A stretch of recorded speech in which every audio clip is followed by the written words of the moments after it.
Hello and welcome to the next class. I'm Rob Birdsell, your host, and I'm joined today by a very good friend and colleague, Katie Everett. Katie, welcome to the next class. Thanks for having me. I'm happy to be here. Good, great to have you here, and look forward to this conversation. I don't know if you noticed, I'm sporting the Eiley jacket. It's very nice. I'm looking forward to getting one of those myself someday, maybe. You got to when you get back out to Lone Rock, there should be one there for you. Anyway, so Katie, tell our listeners about your organization, your role at the organization. I think it'll be quite an interesting. Don't know that we've had anybody from a foundation on the podcast in 4 seasons. Sure, great. Sure. I'm Katie Everett. I'm the executive director of the Lynch Foundation, which is a family foundation here located in Boston, founded by Peter and Carolyn Lynch. It's been around for 35 years. Is actually this year is 35 years, and I've been with the family for 27 years. So I was the first staff person they ever had. And it's actually just two of us still to this day. The family is focused on 5 different areas, one of which is Catholic education, and has been a significant focus of ours at the Lynch Foundation, in addition to it being a significant focus of Peter Lynch's, who has been, up until this year, he just retired, was the chair of the Catholic Schools Foundation Board in Boston, and single-handedly was responsible for raising over $150 million for scholarship dollars over the last 35 years for kids to go to Catholic schools in the Boston. That's And this amazing. year we celebrated with having a big dinner, honoring him. His daughters were the chairs, and they raised over $22 million. So it was One fabulous. dinner. One dinner. Yep. Wow, wow, that's pretty Yep. amazing. Um, and what are the other 4 pillars or other 4 areas of interest? Sure. So education. We focus on education, healthcare, based in social determinants, religious and educational efforts of the Roman Catholic Church, housing, and then the 5th one is historic, cultural, and open space and access for all. So it's a very broad mission. Wow. And I mean, I know you for most of those 20 plus years in education, and you're pretty deep in education. Are you that deep in all of those areas? Yeah, I guess you have to be. Uh, you have to be, and then the way we structure the foundation, it's a family foundation, but majority of our trustees are non-family and have work experience in those Ah, 5 areas. okay. So they're experts that sit on our boards.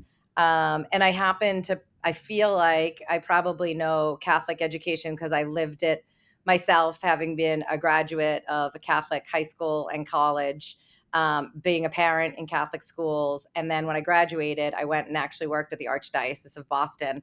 I was there for about 18 months. That's how I met Peter, because I was working at the Catholic Schools Foundation. And so then, I worked for him. So it's always been a part of myself and my life. And so I think Catholic education is pretty near and dear. And so there's an innate curiosity for me to try to figure it out and to make sure we sustain it and grow it and maintain that option for other folks. Absolutely. And one of those was you mentioned religious of the Catholic Church. What was that one, or what's that one about? It's religious and educational efforts of the Roman Catholic Church. So we don't just do K-12 education. We also will do some work with the seminarians, or we'll do faith-based, like Renew International is a group that we funded in its beginning stages, and now it's an international organization all over the world. We funded, the amazing work of the Sisters of Notre Dame, when they're doing solar paneling and clean water all over Africa. I mean, Oh, we've done some super cool stuff, photovoltaics. I mean, it's like some really awesome stuff across that's driven by leaders of our faith. that's really interesting. And do you go equal in all 5 from a funding? Is it split evenly 20%, or is it depend on a year? And No, yeah, it definitely ebbs and flows, and I think we run the foundation the same way Peter ran the Magellan Fund, to be very frank with you. And so when an opportunity presents itself, we like to be aggressive in that opportunity, and so sort of to pigeonhole ourselves into buckets like 20% across the 5 areas, I think wouldn't serve any of us well. We might miss an opportunity that would be presented to us. So no. Mm-mm. interesting. And are you do you fund? So it sounds like you fund globally, not just in Boston. So we the sort of the roots have got to be here in Boston, right? So the Sisters of Notre Dame, the mother house actually is up in Ipswich, and they did the photovoltaic at their working farm and demonstrated how it would work, and then talked about how they would go in different countries in Africa and build these units, and then they also taught themselves to how to maintain them and fix them. This is like amazing. So, and same with like the other big global group that we worked with is Partners in Health. So Paul Farmer, and he was here at Harvard Medical School and was a very close, dear friend over time because we worked with him for the 35 years that Partners Health existed, and continued to support that organization upon his departure, which was an extraordinary loss for us all. And so but Paul was here, right? And Partners in Health started here in Boston and with Harvard Medical School. Okay, interesting. Um, so many of our listeners are Catholic school leaders, as you know, and most of their fundraising is done through alumni, which makes sense. But they often will go to foundations, and I would just I think they would be interested to hear if any thoughts you have or how school leaders should think about foundations, and in your case, a family foundation. But just putting your funder hat on, what are some best practices, some do's, some don'ts, as a Catholic school leader thinks about approaching foundations? Sure. So interesting because the president of my high school was just in my office right before you and I What jumped school is onto that? this podcast. Notre Dame Academy in Hingham. Yeah. Okay. Um, and and we might blurt this part out. You might block this part out, but I'm not gonna because it's an all girls high school in Hingham that I'm a proud graduate of. And in the Sisters of Notre Dame, God bless them. I think if they ran the world, we would be in a much better place. And then there are some blind spots. And so a few years ago, they changed the mascot. And so we are now the Cougars. So the mascot of the all girls high school No. that I went to, and I've been begging them to make T-shirts that say "I'm a proud Cougar." That they're not thinking that's too funny. I feel like it'd be a great fundraising opportunity for any of you school leaders out there. But she was just in my office, and we had this honest conversation around you've talked to me about different. You can talk to me. You have to deal with me with sort of three different roles, right? As an alumni, as a donor, because my husband and I are personal donors, and then as a foundation head, right? And those three conversations look and feel real different. And so the conversation I think around how do you approach foundations is I would, as in any conversation you're having or any student or parent you're talking to, is just make sure there's a fit, right? Is a fit right? Because all the foundations generally have the mission statements on their foundation or somewhere available. You can find it on GuideStar. And I think you just make sure that it's the right fit, right? That they're funding in education, that they're funding in Catholic education. Do they fund capital projects? Do they fund program? Do they fund scholarship? And then make sure you position that. So do your homework, right? Like as you would with anything, and then sure you position that conversation appropriately. And then the big one is, you got to ask, right? I mean, I think a lot of times that's a difficult conversation to have, but if you don't ask, you don't know. And I would like to believe that people who sit in my role are used to, we're very used to having people ask. And so we're very comfortable giving feedback, whether it's a no with some feedback or a yes and some feedback or a maybe, and here's why. And so that's what we're hired to do, right? Have those frank conversations on behalf of the family. And you have to make the ask. I think that's probably the hardest part for people raising money. The relationship, the research, the fit. I think that's probably comes somewhat natural. But they ask any suggestions on how to do that, or some examples of a good ask or a bad ask. Many, both actually. But here's what I would tell you. I think that we like to think of it as a partnership. And so real, like just honesty, right? I mean, I think knowing and understanding what your needs are, genuine needs are, right? And the challenges, I think oftentimes some of the greatest relationships and the longest relationships we have are working with our grantees through their challenges. I mean, we have that here in Boston. I mean, I think we've worked with, there's 100 Catholic schools left in the Boston diocese. I know probably literally intimately more than 50% of those school heads and leaders. And we Mm. don't fund them directly, right? But they know that they can call me or ask me or talk to me about different things, and we will fund them or work with them in different ways at different times. And so also thinking about us not as just a opportunity for financial investment, but that most of us in the Catholic ed space, foundation space, right?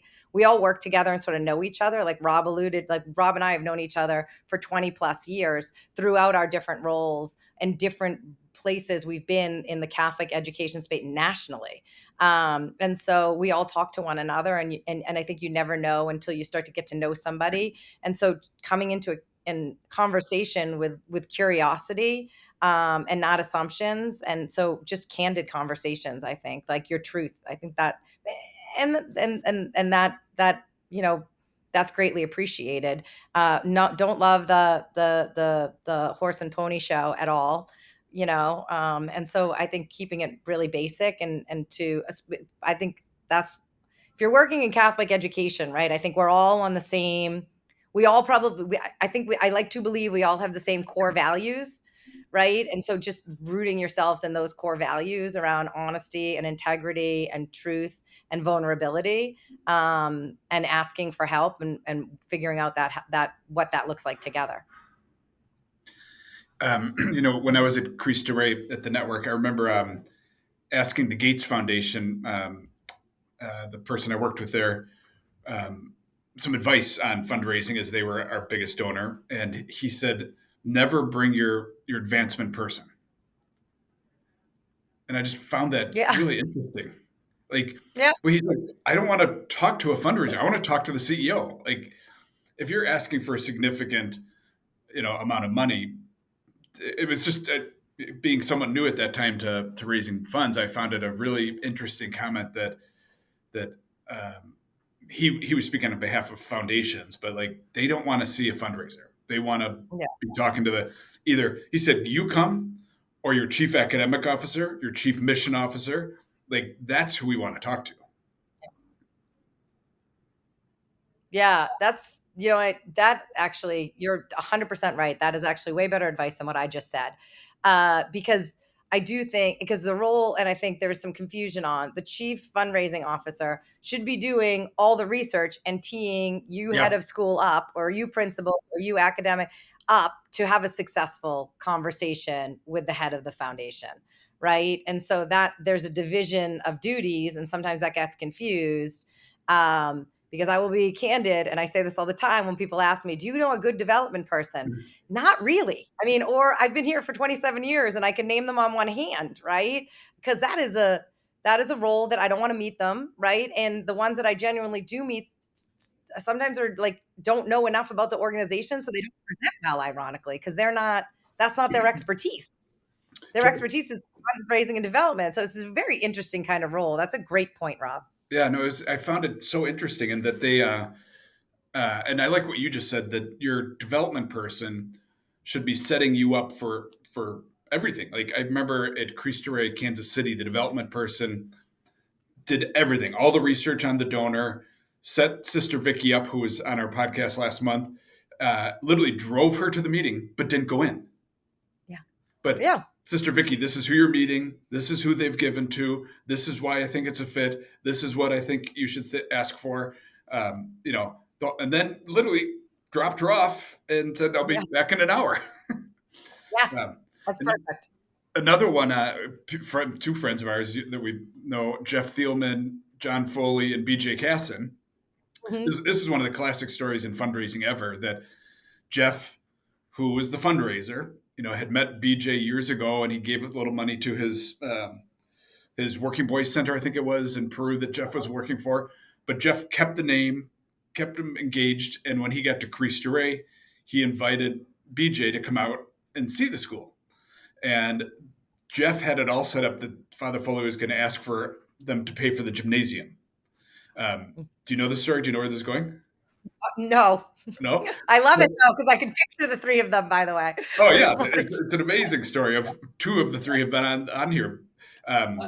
So Jeff has teed Father Foley up, done the research, got the big donor to come, and I'm going to ask him for a gym. They needed a new gym, And they're sitting there, and then BJ said the greatest line that a funder can say to a potential donor: "How can I help you?" Mm. And John, instead of asking for a gym, he said, "Can you help us replicate Cristo Rey?" Oh. And Jeff was so pissed off. and but that then became the Cristo Rey movement. Now 40 schools later, but BJ was a venture capitalist. He knew Hmm. replication. Hmm. And he has said many times, as I've heard him, that had Father Foley asked for a gym, he would have said no. That's a great, understand your audience. Like, that is so great, because so many people come to us and have asked for like scholarship dollars, and I'm like, we give so much money, that we had given so much money to the Catholic Schools Foundation, and that was Peter's baby. Like, they confused the two organizations, and I was like, we don't do scholarship aid through the Lynch Foundation, right? Like, we're investing in innovative programs. We're like pushing the needle. We're doing systems change work, right? Like, not that scholarship dollars don't do that. There is a place for that. That is not here, right? That is not what we do here.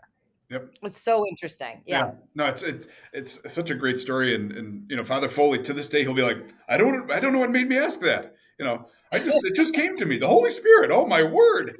Just gonna say, we should just call that the Holy Spirit, divine intervention. Yeah. Yes. Great. Well, we're going to take a pause here to hear a word from our sponsor, and we'll be right back with some more conversation with Katie Everett. Catholic Virtual is the trusted online education partner of Catholic schools worldwide. We develop customized online learning solutions to meet the needs of our partner schools and their students. Visit our website at www.catholicvirtual.com to learn more. Now back to the episode. All righty, Katie, we're back. Fun first half of the conversation. Thank you for that. And I think some great wisdom for our listeners, for school leaders. But let's turn now to this system that you and I have been in for so long, of Catholic schools. And,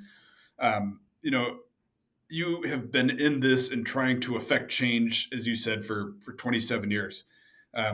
What, first off, what has changed for the better as you've witnessed it? But number one, and then number two, what needs to change as we go forward? Sure. So I think there's so many positives that have happened over the course of the last several years. And I think some of it was a little bit of a perfect storm, right? I think the the school choice movement has like ramped up so significantly, and has allowed for more public aid to be available for our Catholic schools all over the country. Massachusetts isn't one of those beneficiaries, but so many states have adopted new school choice programs. So I think, number one, school choice movement has been an extraordinary partner for the Catholic schools across the country. Number two, I think COVID. I think it's hard not to talk about the global pandemic without acknowledging the fact, like in a state specifically like Massachusetts, where our schools stayed opened and served kids throughout the pandemic when many of our public schools closed. Our Catholic schools got to, for in a long time, had not been able to demonstrate to the community how much they always put children and families and students first. And they really lived that and demonstrated that through the pandemic. And I think reminded people that these were safe havens and incredible places for their kids. And so we saw a surge in our enrollment there. And then once families got there, I think they realized what Catholic schools were all about, or reminded what they were all about. And we've maintained that growth and enrollment, and in fact, actually have seen an increase.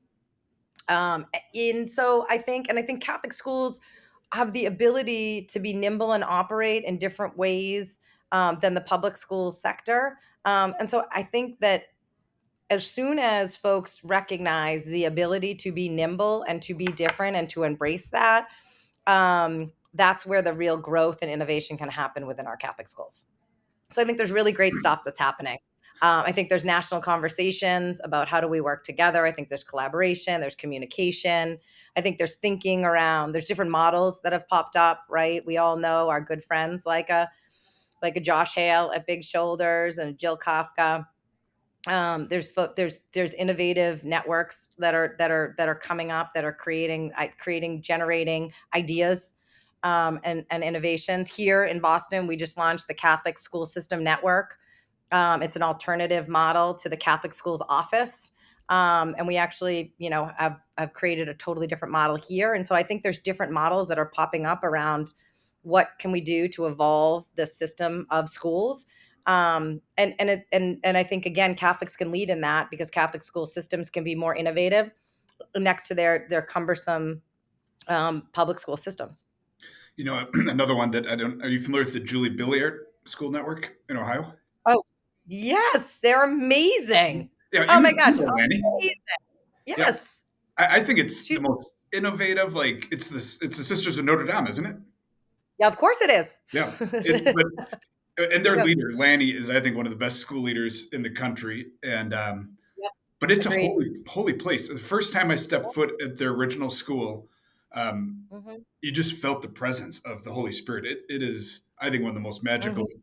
growing new networks of Catholic education, serving Yeah, a population we've historically not served. yeah, and I think, you know what, Rob, that's what I think. I think we've got to remember, as Catholics, why were Catholic schools created to begin with, right?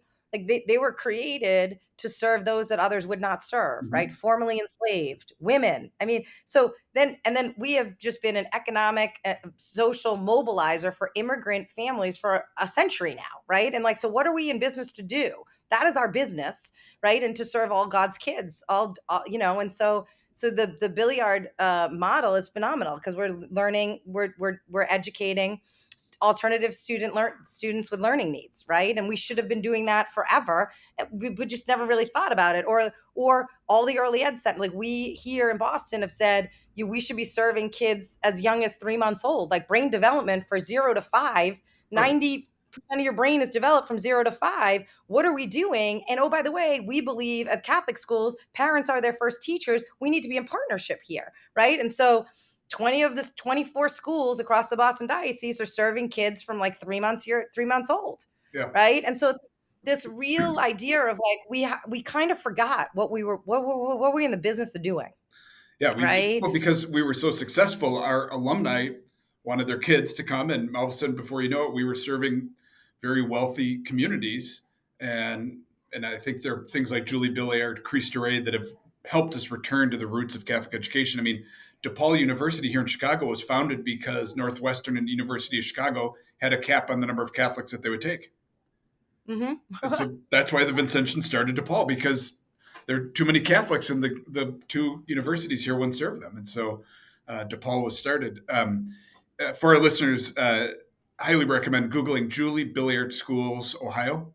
And you can learn about them. They have a great website, and just an incredible team. The other thing, looking back, what has been interesting, then we'll go forward, Katie. But when I was born in 1970, 52% of the teachers and staff in Catholic schools were religious.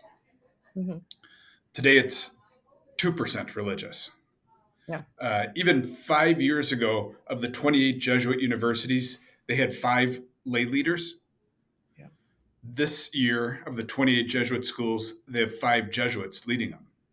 Yeah. I mean, the lay people have really stepped up.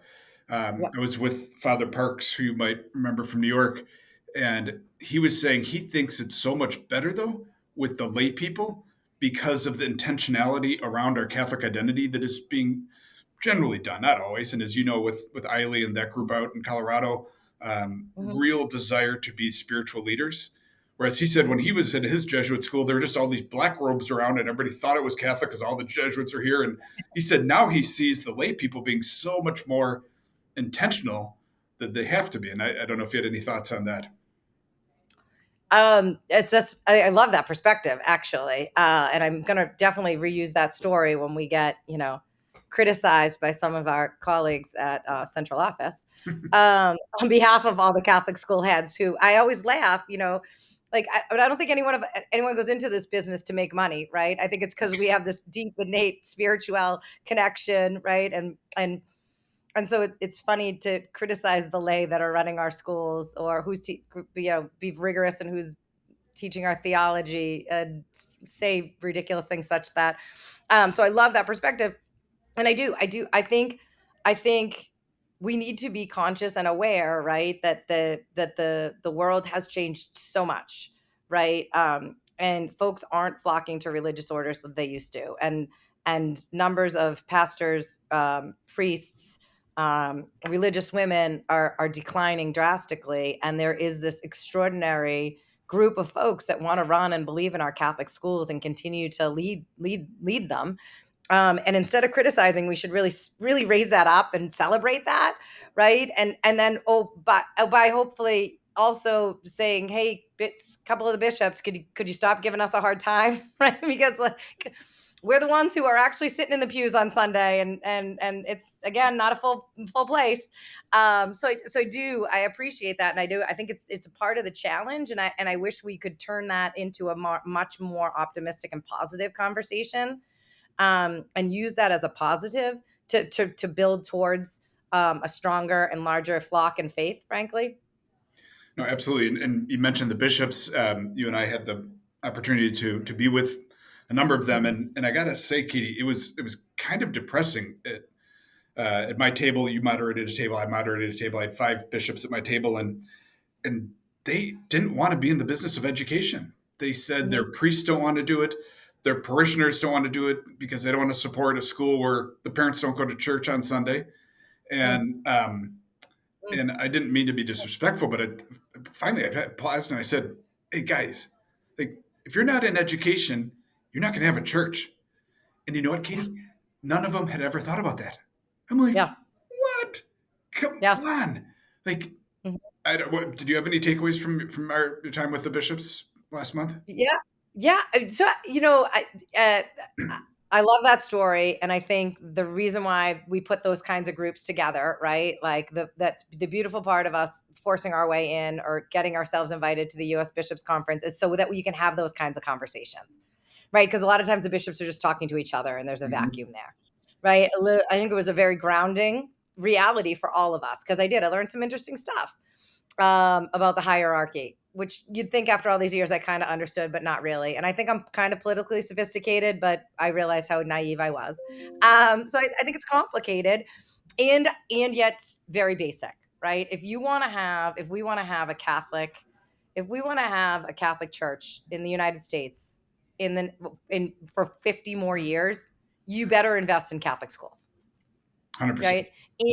And people have to understand the parents whose students are at that parish school might not go to your parish, but they might be going to another parish. And together we are better collectively, right? I have to keep reminding folks that we have to remember we should be proud Catholics. And there's the piece of the humility with our faith that I think holds us back often. But at some point, we have to stop being on the defense and we have to be on the offense. And we have to say, hey, guess what? Let's not forget the Catholic school system is the second largest school system in our country, Mm-hmm. right? Let's not forget the Catholic Church is the second largest social service agency in the country, right? We support formerly incarcerated folks, substance abuse disorder folks, unwed mothers, formerly sex trafficked victims, battered women shelters. We support immigrants. That we are dealing with the migrant crisis here. I mean, we do so much as a Catholic community. We are critical to the success of our country, not just our church, right? And so we have to think about how we talk about ourselves with pride and humility and truth, because it is true is that our religious schools are not led by leaders by religious leaders anymore, but they're led by deeply spiritual folks.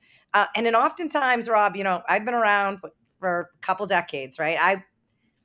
I worked at the Archdiocese when Cardinal Law was the cardinal, right? I worked with Cardinal Sean for a long time, right?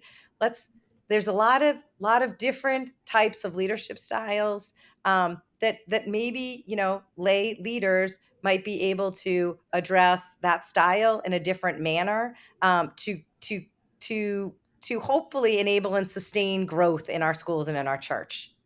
Absolutely. I mean, when Jesus chose his apostles, he didn't go to a school of theology to get them.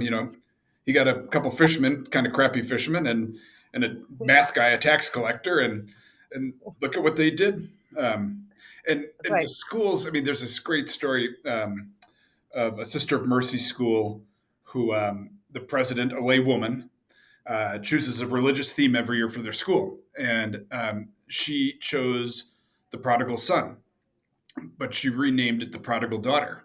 It's an all girl school. And she had every young girl at that school rewrite the story from a girl's perspective. Oh, And it kind of generated, I mean, they all throughout the year, they talked about it. Different girls read their story. Near the end of the year, one mother came in and said, we're going back to church because I am the prodigal daughter. yeah. And I mean, you're not getting that without a school. No. And a spiritual lay woman as the leader of that school who kind of bold, like rewrite the Bible Yeah. from a woman's perspective. How cool is that? That's awesome.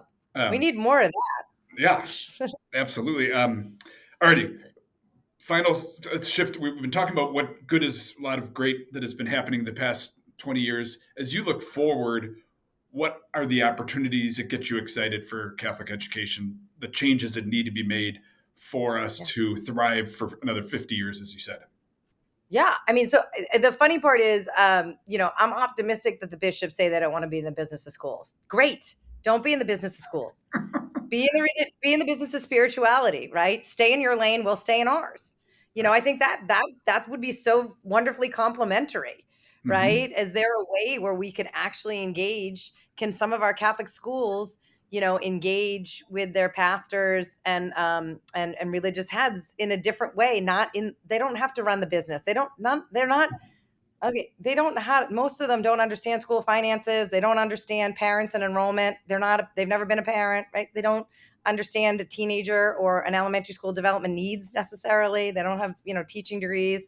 They don't understand academics. Like, great, but so how about you come and you work with us and teach, teach Catholicism, teach theology, like present, Celebrate the like mass. be available, right? So like that actually gives me hope, right? That they say they don't want to be in the business. We don't want you. Excuse me. Forgive me. We accept that you can't be in the business. Let us be in the business and let you do here, and we need each other to be successful. So that gives me some hope that you heard that. The other thing I think that gives me great hope is like I think it has been a time of crisis for a really long time, and there is not, pastors. Um, Attention's been drawn and pulled in so many different directions. I think there is enough momentum to move forward. I think we really need to talk about it's across the country. Education is about to come off a financial cliff from the COVID relief dollars, right? I think there's a moment in time where our Catholic schools can once again like step up because we're not facing that fiscal crisis that our public school systems are, right? And we are maintaining stability and strength and opportunity for students. And we won't be doing budget cuts and we won't be having to deal with any of those challenges, right? We continue to offer a safe, stable, spiritual, whole child education opportunity. So I think that there's that. But and regardless of that, I think we need to talk about like our school system structures and really start using data and understanding who are we serving, how are we serving them, and why are we serving them, right? To the Billiard model, right? Like what no one really thought, well, why aren't we serving this incredibly unique, beautiful population of students, right? And so there's a new model. Like again, why aren't we serving the infants and toddlers, right? Which, by the way, is an incredible enrollment and retention strategy for our young teachers, right? Who are having children who also need a place for their children to thrive and grow, right? And there's these wonderful things happening. I think we have to have an honest conversation around what is the role of the superintendent, right? I don't think a superintendent at all should exist in any system anywhere, right? Public, charter, Why? Catholic, because it is absolutely insane, at least in large comprehensive districts, to believe that one person should be responsible because that job is become so political, and you're supposed to know school finance, you're supposed to know school academics, leadership, enrollment, dealing with parents, dealing with students, dealing with legal issues, immigration issues. It is actually absurd for us to believe that one person should be responsible for all of that. Right. And then we tote them out and put them in front of like a school committee or a whatever. And then, blame them for every single problem we have across the 100 some odd schools. It's insane to believe that that should be one person's job. Also, frankly, in a Catholic school system, it's a system of schools, not a school system. We got parish model schools. We got independent schools. We got the Jesuits who are running their schools. We got the Zavarian brothers running their schools, Sisters NDA, this and that. No one really has authority over them. It's so silly to even think that this job has any positive effect, like on the outcomes of children. So what would you have in place of that? I think it's a management system. You put in a management system, organizational like management system, right? And so because we need a director of admissions, a director of enrollment, a director of curriculum alignment for K-12s and high schools, right? So We it's need utility like a CMO model. 100%, right? Charter We need management people. organization. Yeah, because and I know we got schools that are charging $60,000 a year to $3,000 a year. How do we think we treat that school, these schools the same? And then everything in between. And then for Boston, we're running from Lawrence down to Brockton and everything in between, right? We have significantly, depressed communities, economically depressed communities, and some of the most extraordinary wealthy communities in the state of Massachusetts. It's absurd to think that we have a superintendent that runs those kinds of models, and that a school leader, let's be frank, and these are all school leaders that are listening to this, right? That these school leaders are even on the same page, right? They might spiritually and morally be, and collect, and there's awesome convenings that we should be hosting to get these folks together. But the head of a school that's charging $60,000 a year and the head of a school that's charging $3,000 a year, their daily issues are so different that to get them together on those kinds of topics is silly. To get them together on the topics of like, what are we doing as a church and a community and as Catholic school leaders, as spiritual leaders, to your point, Rob, like where is their spiritual leadership? That makes sense. But academics, enrollment, development, oh my gosh. Well, it's interesting because earlier we've talked about networks, the Julie Billiard Network, the Christ-Ray Network. Some of the innovation in the Catholic market are these management organizations that, Julie Billiard, they own and run those schools because they're all local and they have a certain, but you're right, totally unique funding model, totally unique students. Christ-Ray, the same thing. They have a unique funding model, serve a certain set of students. So when they get together, they're all alike. Yeah, interesting. Or at least think about it. And so like at least regionalize the systems, right? So you can think like that, right? Mm-hmm. So you can think like, because the Merrimack Valley looks really different than Suffolk County. And like, so it's like, it's different. For crying out loud, you're from Chicago, right? I'm from Boston, right? I mean, neighborhood to neighborhood, the communities look different, right? Like I'm from a different part of like the South End, and like the school, 3 blocks over is serving a totally different community. It's like, you can't, it's silly. It's ridiculous to think. That's what I just think the superintendent role is absolutely ridiculous. And I know that's a little controversial, but frankly, if we don't start having these candid conversations, you and I are going to be having the same conversation. It will be you and I in another 30 years, right, Rob? And I love you, but I don't want to do that. I want to leave it better than where we began. And we've got like the next 5 years probably to make that happen, or we might as well just call it quits. Well, I knew when I invited you, this was going to be a fun conversation, Katie. So thanks for bringing the controversy. We like that. We want these topics out there, as you said. One final question before I let you go. Really appreciate your coming on. This is going to be fun.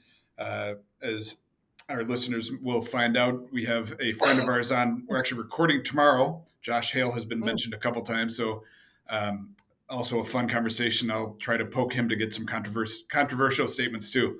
Because we need, as you said, we need to keep changing and evolving, and hard conversations are what we need to be having. So thank you for that. So the final question. I didn't prep you for this one. I'd never prep anyone, but I asked the same question of every guest for the past 4 years. and that is, who is your greatest teacher and why? Oh, that's so, I like that. I have so many, but I do have totally one of my absolute favorite teachers. Was a woman named Mrs. Doyle. She's subsequently passed away. She was my teacher at Notre Dame when I was there, and she was my English teacher, and then became my debate teacher. So you can see why she probably, right. I wasn't the greatest student, which might shock you, probably not. But it was like in the bottom quartile of my class, which is always so fun when the head of school has to come and ask me. Like they asked me to be the valedictorian or the commencement speaker, and I was like, "Did you pull my transcript?" Um, but she, I mean, she ignited in me sort of a love of like the innate curiosity and debate and learning in sophomore year of high school. And really was just an extraordinary person. And the funny part is, I got to answer this only because I think this is funny. Someone else asked me that the story, and the founder of Relay School, Norm Atkins. I don't know if you know Yep. Norm. Okay, Yep. so also like professional hero. He's an amazing guy. Asked me the same question when years ago when we were talking about doing some stuff, and he laughed and he goes, "That's my founding like partner's wife's mom. Is that weird?" And I was like, "That is so unbelievable." But anyway, so weird small world story. Just that good people find each other. You know, he's a founder of an incredible charter school network and alternative teacher program. Norm is, but you know, we're all. I think everybody in this space is trying to do good and do right by kids. And it's a huge honor to be with you, Rob, today. And it's a lot of fun. No, a lot of And fun. good luck to Josh. Can you put him on the hot seat for us, please? Oh, I'm working on some hot questions for Josh. So, listeners, if you enjoyed today, I know you're going to enjoy the next episode with Josh. We actually have the head of Salisbury School in Connecticut joining, who's a good friend of Josh's and a colleague of mine, and so it's going to be a lot of fun school conversations with those two. But Katie, awesome having you on the next class. For our listeners, thank you for joining us. Hope you enjoyed this conversation. If you did, give us a thumbs up, a 5-star rating. Share this with your family and friends, and hope to see you again on the next class. Katie, thank you. Thanks, Rob.